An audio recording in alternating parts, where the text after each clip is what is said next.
1,00,000 మంది శివభక్తులతో కలిసి మహారుద్రాక్ష పూజలో పాల్గొనండి. వెంటనే కాల్ చేసి మీ పేరును నమోదు చేసుకోండి.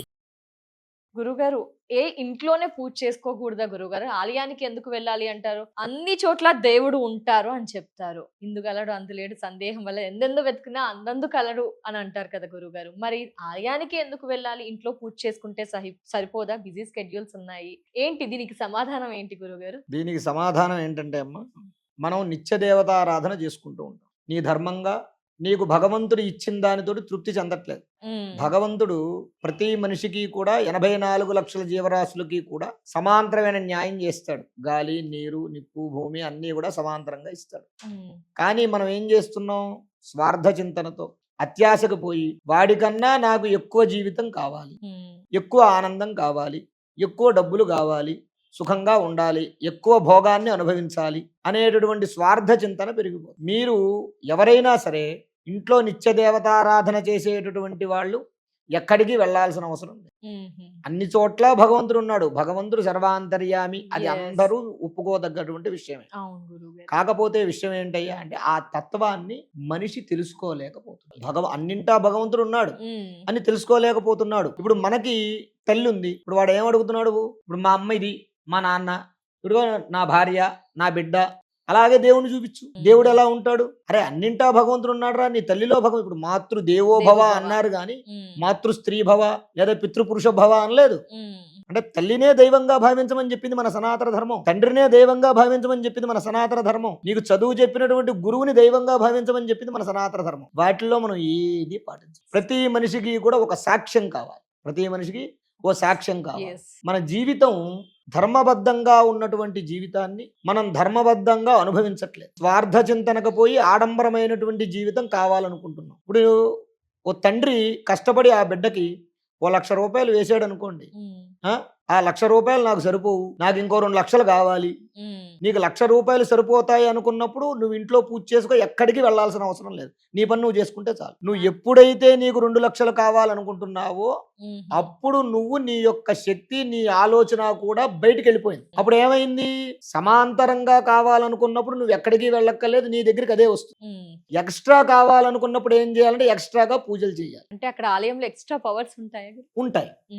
ఎందుకు ఉంటాయి అంటే అసలు దేవాలయం ఎందుకు అనేది కూడా ఒక ఇది.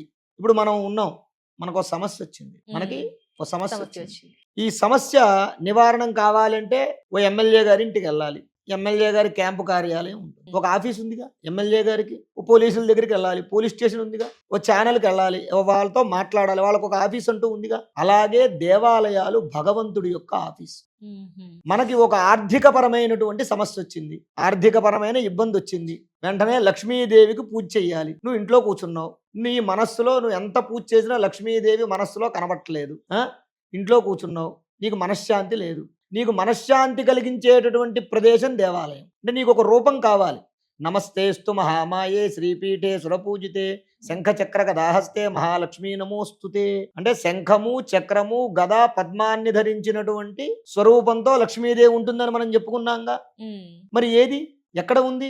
ఆ రూపంలో మనం నిరంతరము కూడా ఆ అమ్మవారిని స్మరించడం కోసం పెట్టుకున్నవే దేవాలయం. అంటే ఒక రూపాన్ని, అసలు భగవంతుడు నిరాకార స్వరూపుడు, భగవంతుడికి రూపం లేదు.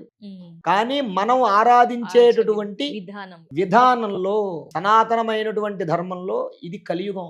ఈ కలియుగంలో మానవుడు అనేకమైనటువంటి క్లేశాలు, అనేకమైనటువంటి కష్టాలతోటి, మానసిక సంఘర్షణలతోటి దుర్భరమైన జీవితాన్ని అనుభవిస్తూ ఉంటాడు. వాడి యొక్క జీవితానికి, వాడి మనస్సుకి, వాడి శరీరానికి ఒక ఊరట కలిగించేటటువంటి ప్రదేశం కావాలి. ఆ ప్రదేశమే దేవాలయం. సనాతనమైనటువంటి ధర్మంలో మహర్షులు పెట్టినటువంటి విధానం. ఆ దేవాలయం అసలు దేవాలయం ఏంటి? దేవాలయానికి ఎందుకు వెళ్ళాలి? దేవాలయం ఒక పెద్ద సబ్స్టేషన్ లాంటి. ఈ దేవాలయంలో, గర్భాలయంలో దేవుడి పీఠం కింద ఒక యంత్రం పెడతారు, ఆ రాగి యంత్రం పెడతారు. దాని మీద ఒక రాతి విగ్రహం పెడతారు. లక్ష్మీదేవో, వినాయకుడో, సరస్వతిదేవో, శివుడు ఏదో విగ్రహం పెడతారు. పెట్టిన తర్వాత దేవాలయం కట్టిన తర్వాత విమానం పైన శిఖరం పెడతారు. అది ఇత్తడితోటి లేదా పంచలోహాలతో. కొద్దిగా ఎదరకొచ్చేసరికి ధ్వజస్తంభం. ఇదంతా కూడా సబ్స్టేషన్ కి ప్రతీక.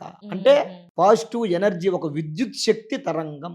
మనిషి అనేకమైనటువంటి నెగటివ్ ఎనర్జీ తోటి, మానసిక సంఘర్షణలతోటి బాధపడుతూ ఉంటాడు. ఇప్పుడు మనం ఓ దేవాలయానికి వెళ్తాం, ఓ 10 నిమిషాలు గుళ్ళోకి వెళ్ళిన వెంటనే మన మనసు ప్రశాంతం అయిపోతుంది. బయట ఎక్కడా లేని ప్రశాంతత దేవాలయంలో లభిస్తుంది. Yes, గురు. ఎందుకు లభిస్తుంది? అయ్యగారు ఉంటారు, బ్రాహ్మణుడు, పూజ చేసేటటువంటి వాళ్ళు ఎవరైతే ఉంటారో వాళ్ళు వేద మంత్రాలతోటి పూజ చేస్తారు.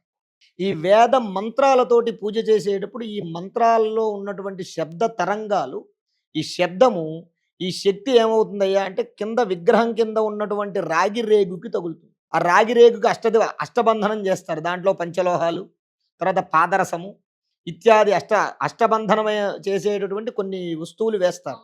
ఇవన్నీ కలిపి శక్తి అయ్యి ఆ యంత్రానికి శక్తి వస్తుంది, చైతన్యం కలుగుతుంది. ఈ యంత్రం నుంచి వచ్చినటువంటి శక్తి విగ్రహానికి వెళుతుంది, ఈ రాతి విగ్రహానికి. ఈ రాతి విగ్రహం నుంచి ఉన్నటువంటి శక్తి శిఖరానికి వెళ్తుంది. ఈ శిఖరం దగ్గర ఉన్నటువంటి ఈ శక్తి ఏదైతే ఉందో ఇది ధ్వజస్తంభానికి వెళ్తుంది. ఈ ధ్వజస్తంభం ఎలా పనిచేస్తుంది? ఒక సెల్ టవర్ లాగా పనిచేస్తుంది. సెల్ టవర్ ఎలాగైతే అది ఉన్నంత మేళ సిగ్నల్ని ఎలాగైతే ఇస్తుందో, ఈ ధ్వజస్తంభం ఉన్నటువంటి మేళ ఎంత మేళ అయితే, ఏ ఊర్లో అయితే ఈ దేవాలయం ధ్వజస్తంభం ఉంటుందో దాని సర్కిల్ అంతా కూడా పాజిటివ్ ఎనర్జీని మూడు ఉంటాయి మేఖలాలు. ధ్వజస్తంభానికి 3 మేఖలాలు ఉంటాయి, 3 పుల్లలు లాంటివి. ఆ 3 పుల్లల ద్వారా కూడా సర్కిల్ మొత్తం అక్కడ ఉన్నటువంటి పరిసర ప్రాంతాల్లో పాజిటివ్ ఎనర్జీని సర్కిల్ చేస్తున్నారు. మొత్తం అంతా కూడా అది విస్తరింపజేస్తుంది. ఆ కారణంగా దేవాలయంలో విశేషమైనటువంటి పాజిటివ్ ఎనర్జీ ఉంటుంది. కాబట్టి దేవాలయానికి మనం ఎందుకు వెళ్ళాలి? మనకి అనేకమైనటువంటి కోరికలతోటి, అనేకమైనటువంటి సమస్యలతో సతమతమవుతూ ఉంటాం. కాబట్టి మానసిక ప్రశాంతత కోసం మనం ఈ కలియుగంలో ప్రతీది ప్రాక్టికల్ కావాలి. దేవుడు ఉన్నాడు, చూపించు, ఆ విగ్రహంలో ఉన్నాడు. ఆ విగ్రహంలోకి ఎలా వస్తాడు? బ్రాహ్మణులు అంటే అయ్యగారులు చదివేటటువంటి మంత్రశక్తి వల్ల వస్తారు. కాబట్టి అలా ఆ మంత్రశక్తి, దైవశక్తి ఆ దేవాలయంలో ఉన్న తర్వాత మనం అక్కడికి వెళ్ళి, అయ్యా నాకు ఈ కష్టం వచ్చింది. ఇప్పుడు మనం ఒక ఆఫీస్కి వెళ్ళాం, దేవుడి యొక్క ఆఫీస్ అంతే అది. అయ్యా నాకు ఈ కష్టం వచ్చింది, నివారణ చేయని చెప్పి ఓ పూజ చేసి ఓ కొబ్బరికాయ కొట్టి, ఈ పూజ కొబ్బరికాయ ఏంటి ఒక అప్లికేషన్. నాకు ఈ కష్టం వచ్చింది తీర్చు, ఓ 11 రోజులో, ఓ 21 రోజులో, ఓ 109 రోజులో వెళ్ళాం, పని అవుతుంది. ఆ కారణంగా దేవాలయాలకి వెళ్ళాలి, దేవాలయానికి పూజ చెయ్యాలి. అంతే తప్ప మనం వేరేగా అనుకుని వేరే విధంగా అనుకుంటే అది కాదు. తప్పకుండా. ధన్యవాదాలు గురుగారు. నమస్కారం. శ్రీ మహాగణాధిపతయే నమః. ఆరోగ్యము, ఐశ్వర్యము, ఆనందము, ఆర్థిక లాభం ఇవన్నీ కలగాలంటే ఆగస్టు 11వ తారీఖు మంగళవారం రోజున మేము నిర్వహించేటటువంటి 1,00,000 రుద్రాక్షల పూజలో పాల్గొనండి. పరమేశ్వరుడి యొక్క అనుగ్రహం వల్ల సర్వ విధములైనటువంటి కష్టాలు నివారణమై ఐశ్వర్యాలు కలుగుతాయి. 1,00,000 రుద్రాక్ష పూజలో పాల్గొనేటటువంటి వారు స్క్రీన్ మీద స్క్రోల్ అవుతున్నటువంటి నంబర్లకు కాల్ చేసి రిజిస్ట్రేషన్ చేసుకోగలరు. స్వస్తి.